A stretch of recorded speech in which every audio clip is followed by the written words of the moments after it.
The subject from Neil D'Souza, and the subject is Super Dragon. Hey guys, I was wondering if you worked with Super Dragon, if any stories about him. I know he was an indie darling and was one of the co-founders of Pro Wrestling Guerrilla. When I watch his matches, I can't help but notice that a lot of his moves come across as very dangerous, and he often seems to drop wrestlers on their heads and necks. There's a video of the top 20 moves of Super Dragon on YouTube, and a lot of it makes for uncomfortable watching. Would you guys be willing to take some of the moves, like the top rope double foot stomp to the back of the head that is placed on a chair and so on? Love the show. No. I got a funny story about this too. If you go back, if you can find from his indie days the top 20 moves of Kevin Owens, I don't think he does 19 of them anymore. Yeah, no, not that package pile driver was one of his big moves. He doesn't do that anymore. There's just a lot of moves that when you get into a company with people that value their assets and don't want the guys to hurt each other, they say you cannot do this. You know what I'm saying? So, but on the indies, they don't do that. Guys do things until you get into a company where they tell you can't do that anymore. You know, right. I mean, No they didn't do the curb stomp for a while. It's like when Taz went from ECW to WWE, he got neutered completely because he couldn't do any of those suplexes that he used to do. You know, so. Right.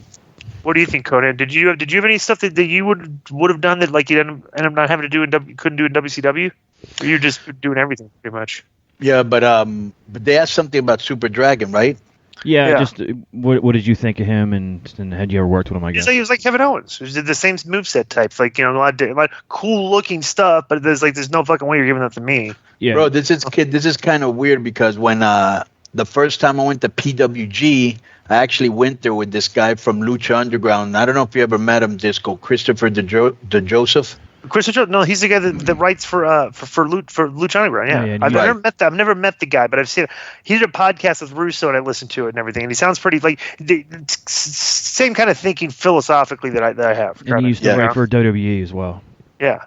Right. So he so we were gonna start the Lucha Underground tapings, and I told him, bro, there's a couple people I want to recommend, and some of them are on this show, right? Mm-hmm.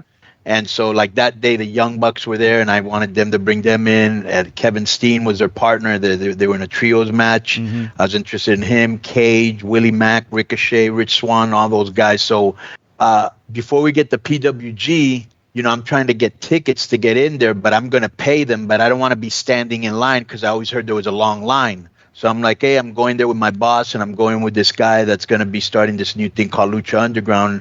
And it was just everybody kept saying, yeah, you got to talk to Super Dragon, but he's a little bit weird, and you got to talk to Super Dragon, but he's a little bit different.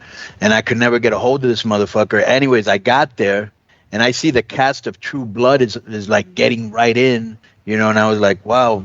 So I'm trying to get in, and they wouldn't let us in. Finally, I saw Super Dragon, and he waved me in, and I didn't even remember this.